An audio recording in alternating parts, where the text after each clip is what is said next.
ዶክተሩ ለአቶ ተሰማ በመደወል ኤሚ ሕክምናዋን በአስቸኳይ ካላደረገች እንደምትሞት ነገረው።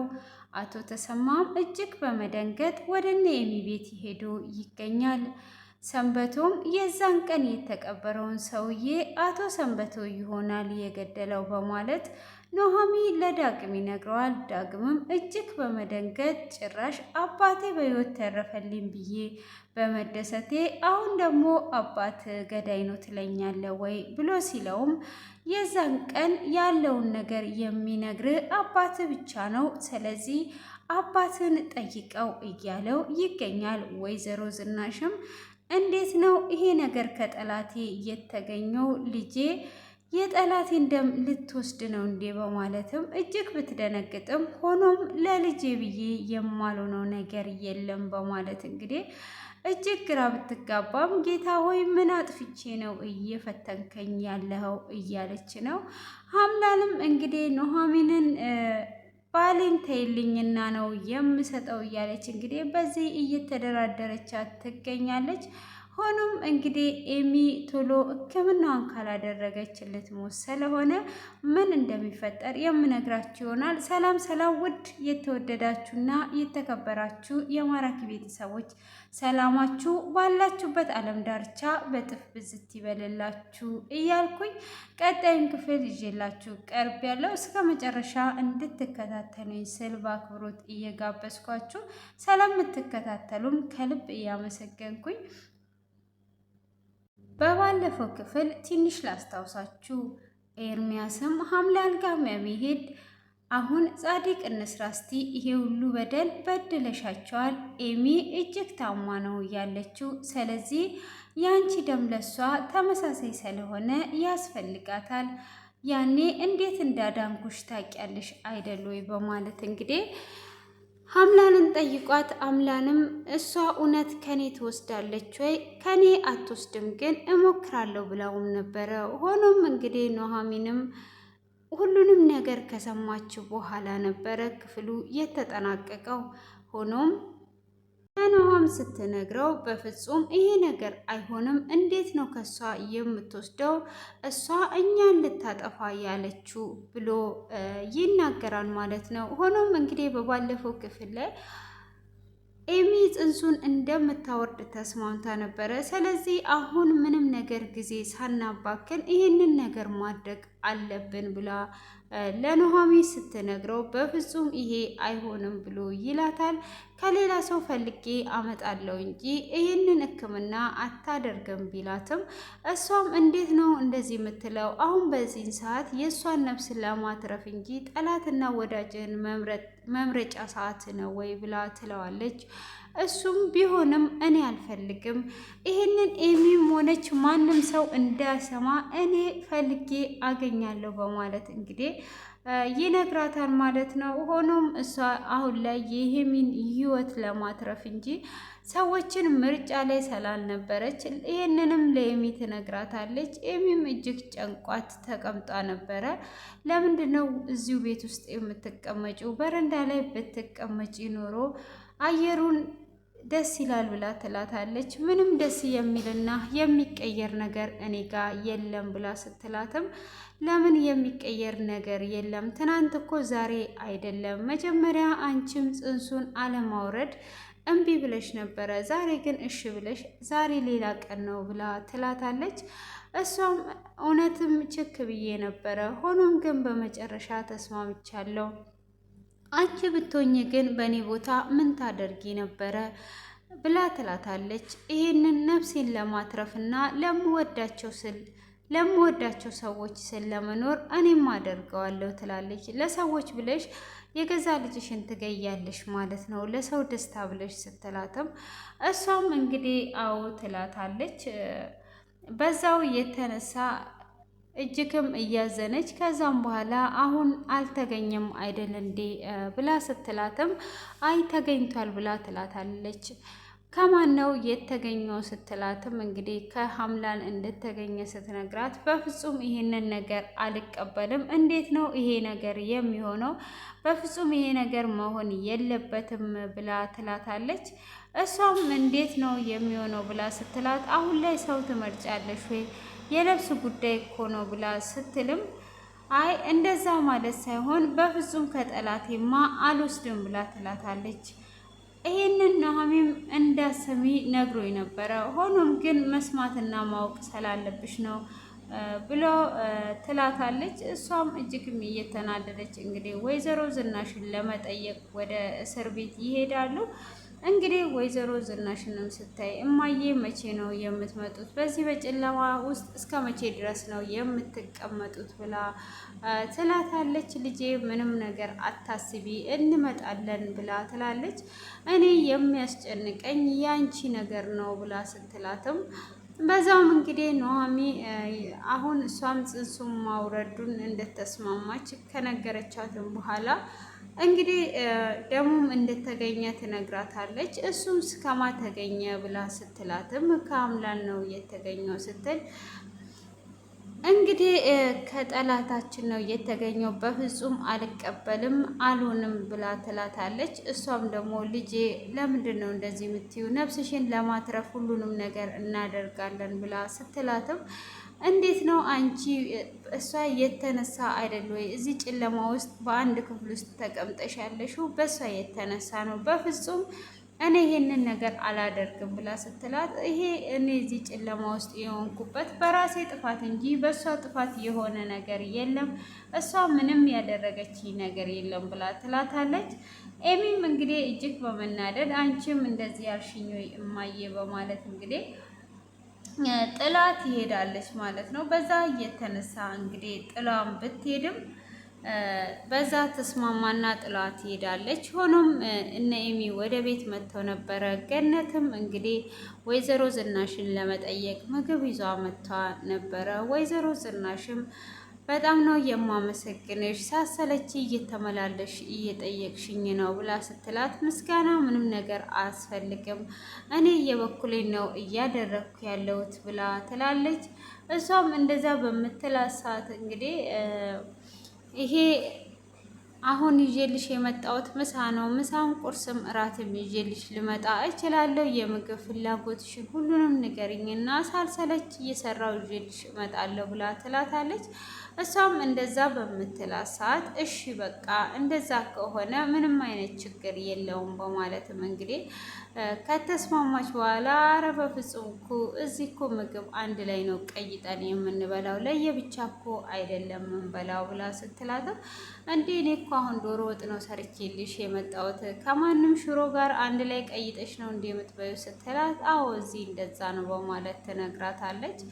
ሆኖም እንግዲህ አይዞሽ ትወጣላችሁ፣ የመውጣት ውስጥ ተስፋ የለም እንዴ ብላ ስትላት መቼ እንደምንወጣ የምናውቀው ነገር የለም ግን እንደምንወጣ ቃለው ብላ ትላታለች። እንግዲህ ወይዘሮ ዝናሽን በዚህ አይነት መልኩ አጽናንቷት ትሄዳለች ማለት ነው። እንግዲህ ናሆምም እጅግ በመናደድ ጎዳና ላይ ቁጭ ብሎ ነበረ። ሀምላንም ትመጣና እንግዲህ እንደ መጀመሪያው ታዳግጥበታለች።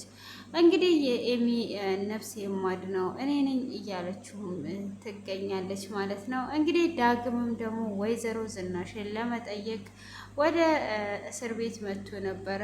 እሱም እማዬ እንዴት ነሽ ብሎ ከጠየቃት በኋላ አይዞሽ ትወጣላችሁ ይላታል። ሆኖም እንግዲህ አባቴ የዛን ቀን አልሞተም። የአባቴ ቦታ ላይ የተቀበረው ሰውዬ ማን ነው? ማንን ነው የገደላችሁት? በማለት ይጠይቃታል። እሷም ሲጠይቃት ምንም ነገር የማውቀው ነገር የለም ብላ ትለዋለች። እንዴት ነው የማታውቂው? ይሄንን ነገር ማታውቃላችሁ ብላ ስትለም ይሄንን አባትን ብትጠይቅ ጥሩ ነው፣ ይሄንን የሚያውቀው አባት ነው እንጂ እኔ ምንም የማውቀው ነገር የለም በማለትም ትመልስለታለች። እኔ አባቴንም ጠይቄው ነበረ፣ ግን አንቺ ንገሪኝ ማንን ነው የቀበራችሁት? በማለት እንግዲህ ይጠይቃታል። ግን እሷ የመንገር ፈቃደኛ አልነበረችም። ሆኖም ሂድና ወንድምህ ይነግርሃል፣ ወንድምህን ሁሉንም ነገር ጠይቀው ብላ ትላለች። ሆኖም ለምንድን ነው አንቺ ራስሽ የማትነግሪኝ ብሎ ሲላት እኔ አሁን እዚህ ጋር አልነግርም፣ የምልህን ነገር አድርግ፣ አትከራከረኝ ትለዋለች። እሱም እሺ በማለት ካላት በኋላም ካዲያ ምንድን ነው እሱ የት ነው ያላችሁት በማለትም እንግዲህ አቶ ሰንበቱስ ምን ላይ ነው ያለው የት ነው ያለው ብላ ስትጠይቀው የሆነ ትንሽዬ ክፍል ተከራይችለት እየኖረ ነው ያለው በማለት ይመልስላታል። አባትን ተንከባከበው፣ ከአባት ጎን ሁን፣ ከአባት አትራቅ በማለት እንግዲህ ወይዘሮ ዝናሽ ትናገረዋለች። ወይዘሮ ዝናሽም እንደዛ በተናገረችው ሰዓት እንዴት ነው እንደዚህ የምትዩ ብሎ ሲላትም ምንም አይነት ጥያቄ አትጠይቀኝ፣ ግን ከአባት ጎን ሁን፣ አባትን ተንከባከብ እያለችው ትገኛለች ማለት ነው። እንግዲህ ወይዘሮ ዝናሽ ትንሽ ፍቅርም ሳይኖርባቸው አይቀርም። ወይዘሮ ዝናሽዬ ሁለት ሰው ነው መሰለኝ የሚያፈቅሩት። እንግዲህ ዝናሽ ወርቆች አንዳንድ ጊዜ ፍቅር ያበዛሉ አሉ ነው እንግዲህ እውነትም ዝናቸው ወርቅ ስለሆነ እንግዲህ አቶ ሰንበቱንም አቶንም ነው የምታፈቅራቸው ይመስለኛል ማለት ነው። እና ወደ ገደለው ስንገባ ማለት ነው እንግዲህ እሱም ሄዶ ኑሐሚን ይጠይቀዋል ማለት ነው። እንግዲህ የዛን ቀን የሞተው ሰውዬ ማን ነው? እሱ እናቴ ሌላ ሰው ገሏ ነው ወይ የቀበረችው በማለት ሲጠይቀው እንዴት እናትን እንደዛ ትላለ? እናት ሳይሆን ይህንን የሚያውቀው አባት ነው። ስለዚህ አባትን ጠይቀው ብሎ ይለዋል ማለት ነው። አባቴን ምንድን ነው የምጠይቀው? አባቴን ምን ልጠይቀው ነው? አባቴን ገዳይ ነው ልትል ፈልገ ነው ወይ? አባቴን አገኘው ብዬ ሳልደሰት አሁን ደግሞ አባቴ ገዳይ ነው ልትለኝ ፈልገ ነው ወይስ ምን እያልክ ነው ያለው? በማለት እንግዲህ ይጠይቀዋል ማለት ነው። እሱም እንግዲህ እንደዛ በሚጠይቀው ሰዓት አይ እንደዛ ማለት ፈልጌ ሳይሆን የዛን ቀን እማዬ ሁለት የምታምናቸውን ሰዎች አቶ ሰንበቱ የሞተ መስሏት እንዲያቀባብሯት የጠራችው ሰው ነበረ እና የዛን ቀን ደግሞ አንደኛው ልጅ አልነበረም። የዛኑ ጊዜ ነበር የጠፋው እና ይሄ ነገር ማን ነው እሱን የገደለውና የቀበረው የሚለውን እንግዲህ በዚህ አይነት መልኩ ነው የምናውቀው። የሚያውቀው ይሄንን ሁሉ ሚስጥር አባትህ ነው፣ ሌላ ሰው አይደለም በማለት እንግዲህ ይናገረዋል ማለት ነው። በዛ እየተነሳ እንደዛ ከሆነማ እንዴት አባቴን ትጠራጠራለህ? አባቴ በፍጹም ይሄንን ነገር አያደርግም፣ አባቴ እንደዚህ የሚያደርግ ሰው አይደለም ብሎ እንግዲህ ሲከራከርም እና በሕይወት የተረፈው ሰውዬ የዛኑ ቀን አባትህን አይቶ ትቶት ነበረ በማለትም እንግዲህ ይነግረዋል ማለት ነው። በዛ የተነሳ እንግዲህ እንደዛ ቢለውም ማለት ነው። ሆኖም ዳግም እንግዲህ በስተመጨረሻ እሺ ይሄንን ተው፣ እኔ እሱንም ልጠይቀው እችላለሁ፣ ሁሉንም ነገር እናልፈዋለን፣ ግን የኤሚ ነገር እንዴት ሆነ? ኤሚን ሕክምናዋን እንዴት ነው የምታደርገው ብሎ ሲጠይቀው አይ ጽንሱን እኮ ለማውረድ ተስማምታለች ብሎ ይለዋል። እሱንማ እኮ ሰምተናል፣ ግን አሁን የሚሰጣት ሰው ተገኝቷል ወይ ብሎ ሲለው እሱ ግን አልተገኘም ብልክ ይሻለኛል፣ ተገኘ ብዬ ከምልህ አልተገኘም ብልህ ይሻለኛል፣ የቤታችን ጠላት ነው ብሎ ይለዋል። እሱም እንግዲህ እንደዛ በሚለው ሰዓት ማን ነው ብሎ ሲነግረው እንግዲህ ሐምዳን መሆኑን ይነግረዋል። እጅግም እየተናደደ ነው። ያው ኑሐሚ ደስተኛ አይደለም በዚህ አይነት ነገር መቀበልም አይፈልግም ማለት ነው። የእህቱ ነገር ሆኖበት ነው እንጂ እንግዲህ በዛ የተነሳ እንግዲህ እንዴት ነው እንደዚህ የሚሆነው? በፍጹም እንደዚህ መሆን የለበትም በማለትም ሆኖም እንግዲህ ያንን ነገር ካደረገም በኋላ እሱም ጥሎት ይሄዳል። ይሄንን ነገር ከነገረው በኋላ ማለት ነው። በዛው እንግዲህ ሐምላል ትመጣለች። ሐምናንም እንግዲህ እየሳቀችበት ዛሬ ምን ነው እንደዚህ በፈገግታ በሳቅ መጣሽ ብሎ ሲላትም እንግዲህ አሁን ላይ የመጣሁት እኔ ኑሐሚን የግልቅ እንድታረግ የምስራች ልነግርክ ነው ብላ ትለዋለች። ምን ማለት ፈልገሽ ነው? አሁንም በዚህ ሰዓት ልትደራደሪ ነው ወይ የመጣሽው? በማለት ይጠይቃታል። አሁን አብረን እንድንሰራ ልጠይቅ ነው የመጣሁት። ኑሐሚንን የግል ለማድረግ ከፈለግ አብረን እንስራ፣ እስካሁኑ ድረስ የምትፈልገው ነገር ነበረ ብላ ትለዋለች።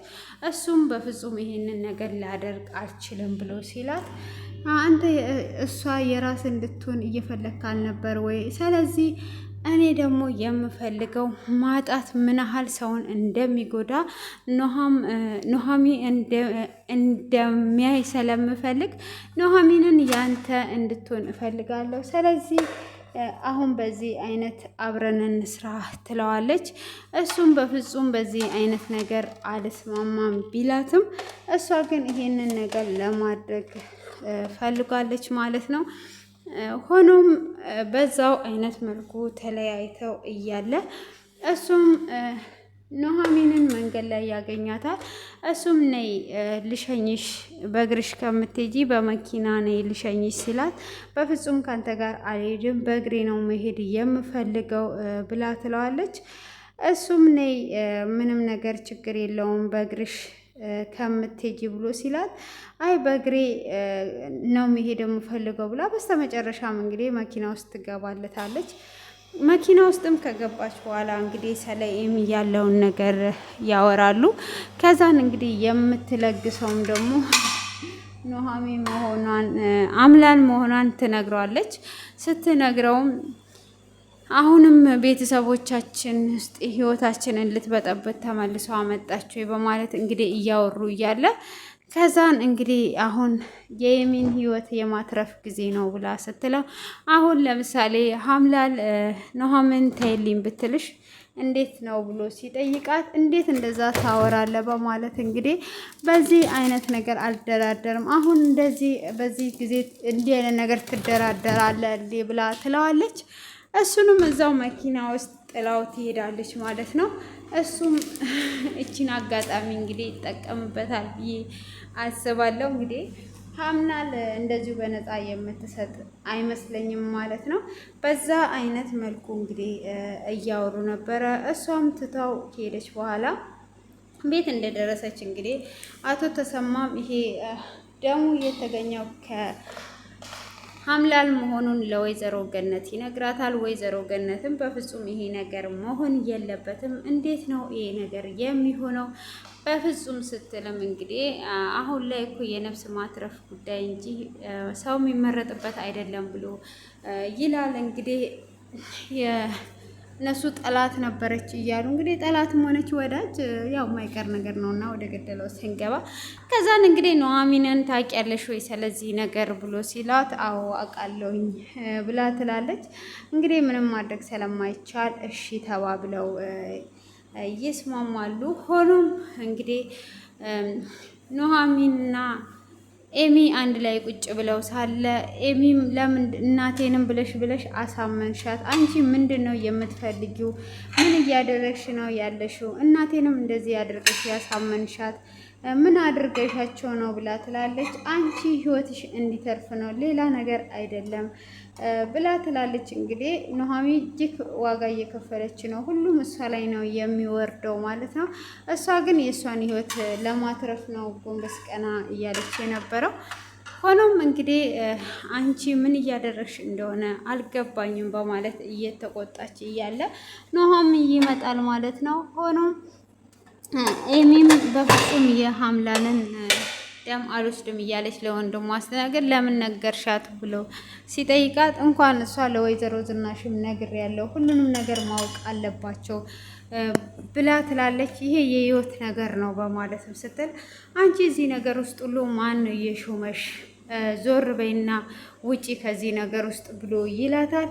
እሷም እንዴት እንደዚህ ትለኛለህ ብላ ስትለውም እኔ ሁሉንም ነገር አስተካክላለሁ፣ አንቺ ከዚህ ውስጥ ውጪልኝ ብሎ ሲላት በጣም አመሰግናለሁ፣ እንግዲህ በዚህ ከተመቸ መልካም ቆይታ ብላ እንግዲህ ኑሃሚ ትታው ትወጣለች።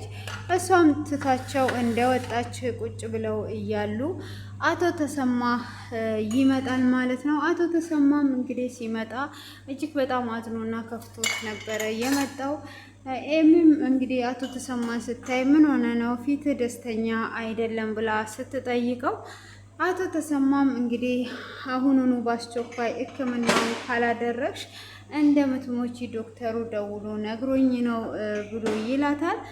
እንግዲህ እጅግ በጣም ደንግጠዋል። እዛ ጋር መጀመሪያ እሷ አልቀበልም እያለች ነበረ።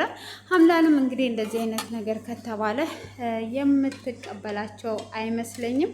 ሆኖም እንግዲህ እጅግ ደንግጠው ክፍሉ ተጠናቋል ማለት ነው። እንዴት እንደሚያደርጉና የኤርሚያስም ነገር መቀየሩ ባህሪው እጅግ ገርሟቸዋል። እና የሆነ ተንኮል አስቦ ነው እንጂ ተቀይሮ አይደለም እያላት ነው።